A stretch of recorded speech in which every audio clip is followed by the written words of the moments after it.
Yeah, so hi all. In this video, let's quickly discuss a question called move zeros of lead code. And in this question, what we are given is a array of numbers which has zeros and non-zeros, non-zero elements. Basically, these elements can be either positive or negative as given here. And all we had to do is move these zeros to the end of the array. So how are we gonna do it? In this video, I'll only talk about the most optimal approach of doing it, wherein we'll only traverse the entire array only once. So how can we handle it in one go? So let's say that I have a for loop and I'm traversing this array one in one go. So let's have for int I equal to 0, I less than n, I plus plus, and my I points to the current element. So when I start from here, let's say I points to this, and I have my j pointing towards the first zero. So j would also point to this initially. Initially, my I and j would point to zero itself anyways. So yeah, as per my logic, what I'm doing here is I want to capture the first occurring zero with j. So j would always point to first occurring zero, and I kind of moves forward. So next iteration I would be 1, and so whenever I is 1, so whenever I have a 0 and I have a non-zero element, I kind of I want to swap these two. So my array would now become 1 0 0 3 12. Yeah, so later what I'll have, uh, let's say my j was pointing to this, but after the swap I would kind of increment my j to 1, because I always wanted the j to point to the first occurring zero element, and I would move forward, keep moving forward. So initially I was here. After the swap, basically I would be moving to here, and again I would also move to here, and I is no more I just keeps going till the non-zero element, and j stops at the zero element. So here we again got a zero and a non-zero element. So we are kind of interchanging these two, and then we'll have 1 3 0 0 1 2, right?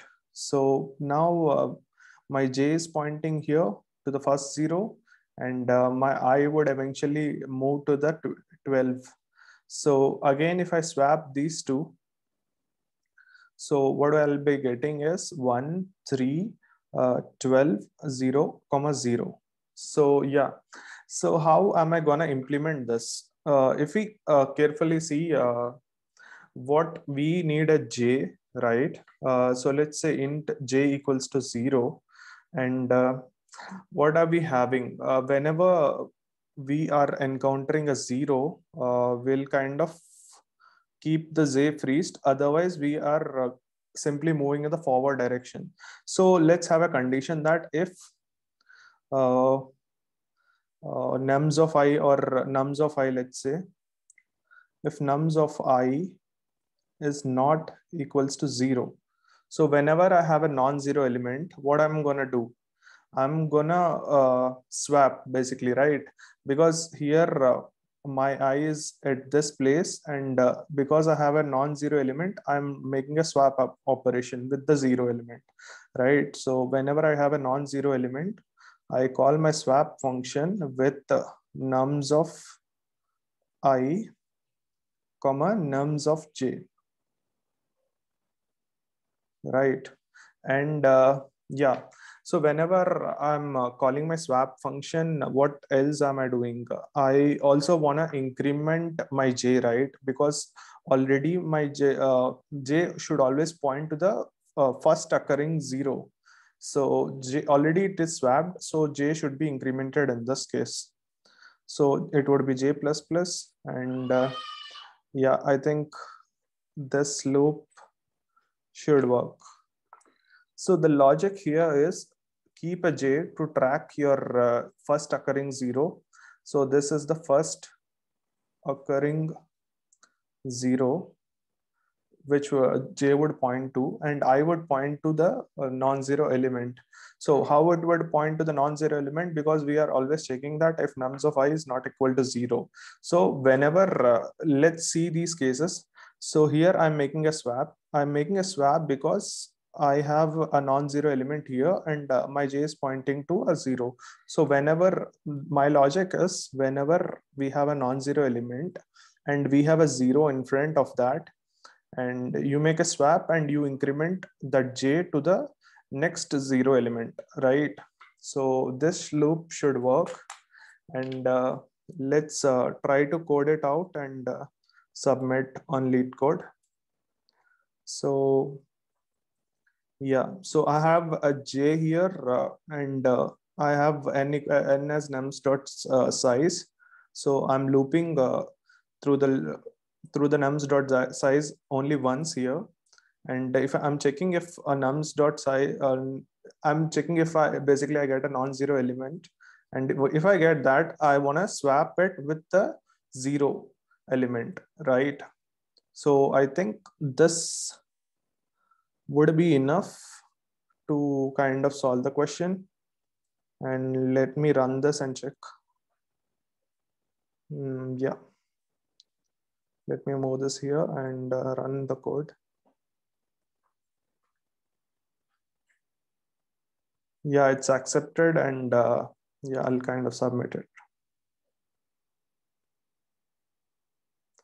Yeah, so you can see it runs only in 4 milliseconds, faster than more than 90% of the submission. So yeah, anyways, because we are only looping once through the array and we are keeping a track of 0 element and non-zero element, and we are only swapping once, so our algorithm will obviously be efficient. We are not using any extra things here.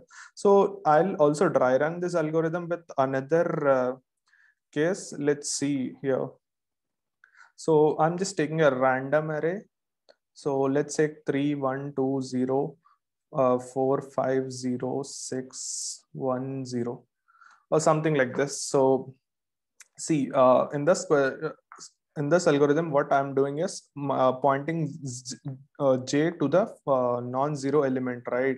So initially I initialize I equal to 0, j equal to 0. That is part of my code, right? So yeah, if I get a non-zero element, I'm incrementing the j as well. So 3 is non-zero, just increment j, right? So my j is pointing to 1 now, right? Again, if I get a non-zero element, obviously I is also increasing.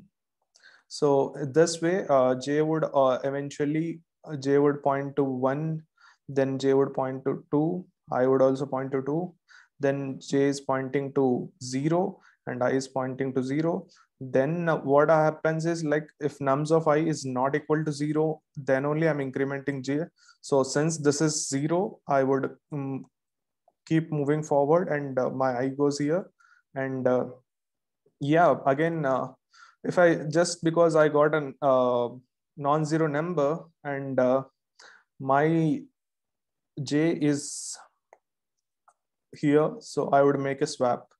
One thing I forgot here is when nums of I is non-zero, we are making a swap every time. So initially the number gets swapped with itself, like 3 gets swapped with itself, and 1 gets swapped with itself. So eventually we are not changing anything here by swapping the number by itself. So yeah, so in this algorithm, the another advantage is, like, as we are progressing in the forward direction, we always are keeping array in a like, we are always taking the zeros in a forward direction. What I mean by that is, so let's say we have run the algorithm only for these elements, right?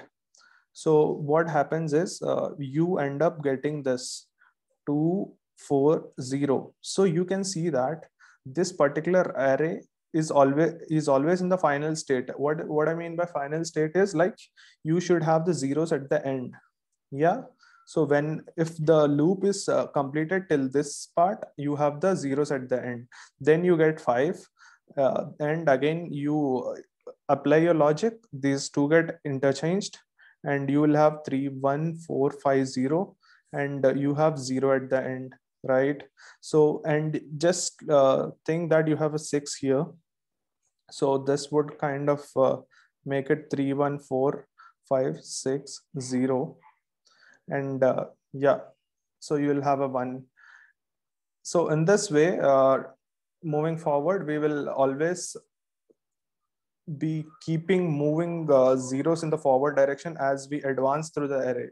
So that is the bare logic of this 4-line code. Yeah, hope I was able to convey my thought here. Thanks.